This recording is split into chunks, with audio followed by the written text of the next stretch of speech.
तुमचं सर्वांचं स्वागत आहे माझ्या यूट्यूब चॅनलमध्ये. कशा आहात तुम्ही सर्वजण? आय होप की सर्वजण अगदी छान मस्त एन्जॉय करत असाल. तर आजचा जो ब्लॉग आहे तो मी थोडासा कुकिंग रिलेटेड असणार आहे. तर हा ब्लॉग पूर्ण पहा, तुम्हाला खूप जास्त आवडणार आहे. I am sure. तुम्ही आता जर माझ्या फेसवरती काही प्रॉब्लेम्स तुम्ही पाहत असाल, पिंपल्स, थोडंसं पिगमेंटेशन या प्रकारे, ते हे सर्व कशामुळे झालेलं आहे? हायपर पिगमेंटेशनचे पण लक्षणं आहे ते. याचं रिलेटेड स्किन केअरचं जे आहे मी तुम्हाला व्हिडिओ लवकरच शेअर करणार आहे. पण अचानक जी प्लेन स्किन होती ही अशी कसं झाली? हार्मोनल चेंजेसमुळे झालेलं. सुरुवातीला इथं आपण कद्दू जो आहे तो कट करून घेणार आहोत. आपण याचा बनवणार आहोत सांबर. याला डायरेक्टली सांबर नाही म्हणू शकत आपण, पण मला सांबरच्या टाईपनं बनवायचं होतं. इथं आपण जी शेवग्याची शेंग होती, या व्यतिरिक्त आलू वगैरे सर्व काही टाकू शकतो. मी ते सर्व स्किप केलेलं आहे. आता मी हे जे कद्दू आहे ते डायरेक्टली कुकरमध्ये घालून घेतलेलं आहे. त्यानंतर ना मी टोमॅटो स्वच्छ धुवून ते सुद्धा डायरेक्ट कुकरमध्ये घालत आहे. बारीक पीसेस केलेले आहेत चॉप करून. आता हे कुकरमध्ये घालून घेतलेले आहेत. त्यासोबतच एक मेजरमेंटसाठी तुम्ही एखादी बाउल किंवा मेजरमेंट कपने सुद्धा तुम्ही काउंट करू शकता. मी एका बाउलने आधी इथं तुरीची जी डाळ असते ती डाळ मी 1 वाटी घातलेली आहे. त्यानंतर ना मुगाची डाळ 1 वाटी घेतलेली आहे.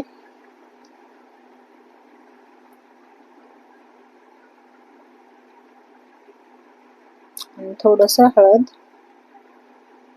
आणि पाणी.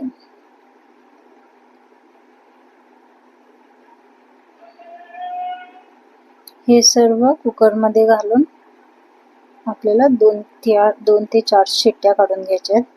असं न करता जर तुम्हाला दुसरं जर करायचं असेल, डाळी स्वच्छ धुवून ते सुद्धा तुम्ही शिजवून म्हणजे घेऊ शकता. अशा प्रकारे पण करू शकता. मी डाळी असेच घातलेले आहेत. आता मी हे दुसऱ्या साईडला शिफ्ट केलेले आहे. त्यानंतर ना आता इथं जी वांगी आहे, भरलेलं वांगी आपल्याला करायचं आहे. सेपरेट व्हिडिओ घ्यायचं मला पॉसिबल नव्हतं, त्यामुळे मी याच्यातच घेतलं. वांगी स्वच्छ धुवून त्यासोबत त्याला व्यवस्थित कट करून घ्यायचं आहे. आपल्याला मध्ये कट घ्यायचे आहेत, जे भरलेले वांगे जे आपल्याला सारण भरायचं आहे त्यासाठी. ओके. आणि असं कट केल्यानंतर आपल्याला चेक करायचं आहे की कुठे किडलेलं वगैरे वांगी नाहीत. ओके. अशा प्रकारे सर्व वांगी कट करून घेतलेले आहेत. त्यानंतर ना आता सारण बनवण्यासाठी भाजलेले शेंगा, कोथिंबीर, लसूण वगैरे सर्व घेऊन इथं वाटण तयार झालेलं आहे. इथं मी तिखट घातलेलं नाही आहे. आता मी तिखट घालेन. आधी मी हे सर्व वाटून घेतलेलं आहे. थोडंसं मोठं आहे, जास्त बारीक झालं ना. आता इथं तिखट घालून पुन्हा एकदा मी वाटून घेणार आहे. तिखट तुम्हाला जसं तिखट पाहिजे त्यानुसार. थोडंसं इथं मी गरम मसाला जो आहे तो याच्यातच घातलेला आहे, जेणेकरून सर्व मिक्स होईल या प्रकारे. तर हे सर्व व्यवस्थित मिक्स करून घ्यायचं. जास्त आपल्याला बारीक करायचं नाही, फक्त 10 सेकंद आपल्याला फिरून हे बारीक करून घ्यायचं, जेणेकरून सर्व मिक्स होईल. आता हे सर्व आपल्याला एका डिशमध्ये काढून घ्यायचं आहे.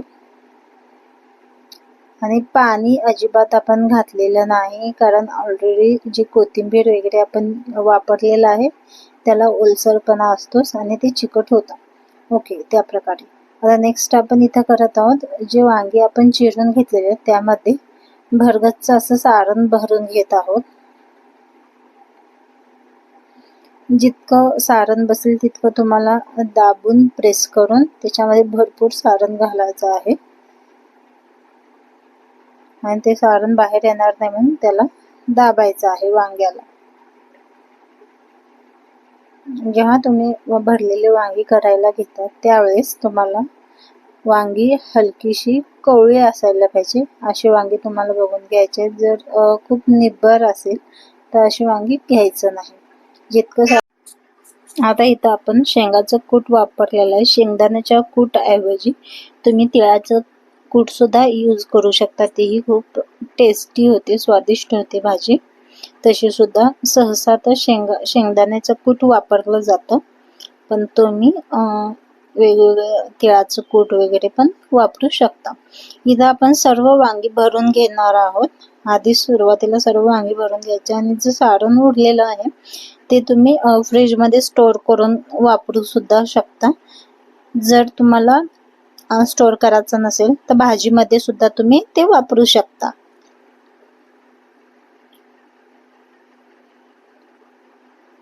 जर तुम्हाला रेसिपीचे व्हिडिओ आवडत असतील तर नक्की माझ्या व्हिडिओला सबस्क्राईब करा आणि तुम्हाला नेक्स्ट व्हिडिओ कशा रिलेटेड पाहिजे ते सुद्धा मला कमेंट करून सांगायला विसरू नका. कारण कसं होतं, मी रेसिपीचे व्हिडिओ खूप स्पेशल असं तर शेअर करत नाही, पण मी डेलीचे जे यूज करत असते, जे पण मी स्वयंपाक करत असते त्या मी तुम्हाला शेअर करण्याचा प्रयत्न करत असते, जेणेकरून थोडंफार तुम्हाला हेल्प होईल. ओके, जर तुम्हाला स्पेशल रेसिपीचे व्हिडिओ आपण जास्त मसाला वापरत नाही, जे पण साधं आपण घरामध्ये वापरतो त्या प्रकारेच मी तुम्हाला देण्याचा प्रयत्न करते.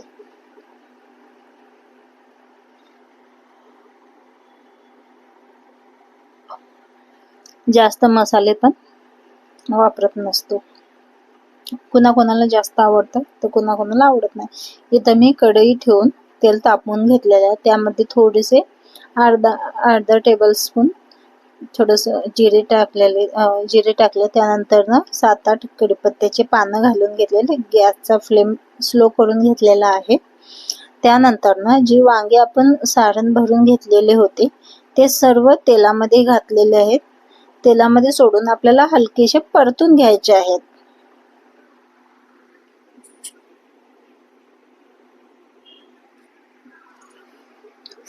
सर्व वांगे एक एक करून आपल्याला सर्व वांगी तेलात सोडायचे आहे. आता तुम्ही तेलात मी ही वांगे सोडलेले आहेत. जर तुम्ही डिश मध्ये पाहिलं तर सारण इथं उरलेलं आहे. आता हा शेवटचा वांग मी पळीनं सोडलेला आहे, कारण तेल उडत होतं, तेल गरम झालं होतं. गॅसचा फ्लेम स्लो होत नव्हता. जर स्लो झाला तर गॅस बंद होत होता. त्यामुळे मी गॅसचा फ्लेम मोठाच ठेवलेला आहे आणि सर्व वांगी परतून घेत आहे. इथे आपल्याला जे वांगे आहेत ते सर्व साईडनी भाजून घेता यायला पाहिजे. त्यामुळे प्रत्येक वांग्याकडे आपलं लक्ष हवं आणि सर्व वांग्याला अगदी व्यवस्थित तुम्ही भाजून घेतलं पाहिजे. त्यानंतर सर्व वांगे परतून घेतले. त्यावरती एक कढईवर आता प्लेट ठेवून 2 ते 3 मिनिटं वेट करायचं आहे आपल्याला, जेणेकरून सर्व वांगी परतले असतील. आपण ज्या मिक्सरमध्ये सारण तयार केलं होतं त्या मिक्सरमध्ये थोडंसं पाणी घालून आपण ते पाणी वांग्याच्या भाजीमध्ये घातलेलं आहे.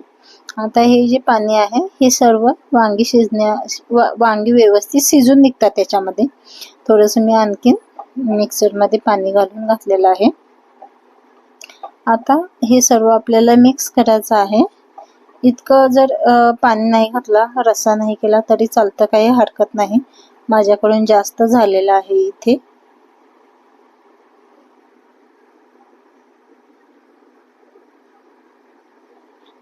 आता वांग्याची भाजी रेडी झालेली आहे. थोडीशी शिजल्यानंतर आपण नंतर मीठ घालून घेणार आहोत. इथं जे सांबारसाठी आपण डाळ आणि कद्दू शिजायला घातलं होतं ते सर्व आता काढून घेतलेलं. आता वाफ तुम्हाला पाहून समजलं असेल की किती गरम आहे.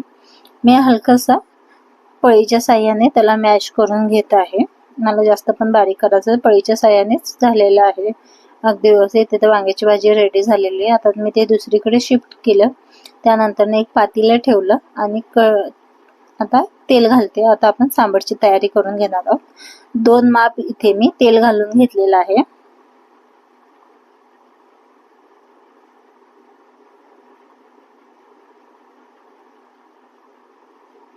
तेल छान तापलं की आपल्याला त्यामध्ये फोडणी घालून घ्यायची आहे एक एक. आता हा मसाल्याचा डब्बा, याच्यामध्ये सर्व प्रकारचे मसाले आहेत. सुरुवातीला 1 टेबलस्पून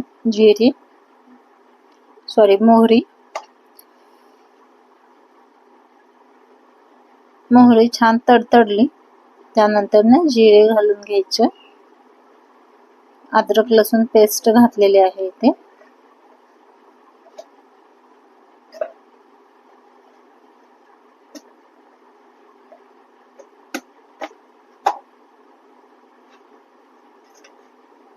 त्यानंतर 1 टेबलस्पून हळद,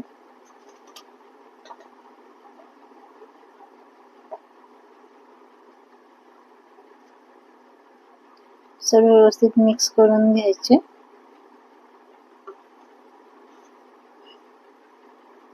आणि जी आपण मॅश केली होती डाळ, कद्दू वगैरे ते सर्व तेलात फोडणीत घालायचे आहेत। कढीपत्ता वगैरे मी घालून घेतलेला आहे आणि सर्व अगदी व्यवस्थित आपल्याला मिक्स करून घ्यायचं आहे। जितका पण तुम्हाला रसा पाहिजे तेवढा रसा तुम्हाला वाढवायचा आहे। आणि इथं एक स्पेशल तुम्हाला मी सांगते, थंड पाणी इथं आपण घालत नाही, पातेल्यावरती एक प्लेट ठेवतोय, त्या प्लेटमध्ये आपण पाणी घालतोय। तुम्ही माझ्या लास्ट व्हिडिओमध्ये जर पाहिला असेल त्यामध्ये सुद्धा मी असंच केलेलं आहे। जर तुम्हाला सेपरेट पातेल्यामध्ये पाणी गरम करून घालायचं असेल तर तुम्ही घालू शकता। इथंच मी प्लेटमध्ये पाणी गरम करून घातलेलं आहे। आता इतकं पाणी घालून सुद्धा रसा आपण वाढवलेला आहे तरी सुद्धा अगदी भाजी घट्ट आहे। त्याचं रिझन असं की आपण 1 बाउल तुरीची डाळ, 1 बाउल मूग डाळ वापरलेला आहे आणि कद्दू पण यूज केलेला आहे, त्यामुळे भाजी अगदी घट्ट तुम्हाला दिसत असेल। अशीच पाहिजे भाजी ही। जास्त जर रस्सा हवा असेल तर तुम्ही यूज करू शकता। एक्झॅक्टली याला आपण सांबार म्हणू शकत नाही, पण सांबारच्या प्रकारे आपण केलेला आहे। मला डाळीमध्ये कद्दू घालायचं होतं, असं कित्येक जण करतात सुद्धा। जरी तुम्हाला माहित नसेल तर नक्की ट्राय करून बघा, खूप स्वादिष्ट लागते। त्यानंतर वरून भरपूर सारी कोथिंबीर घालायचं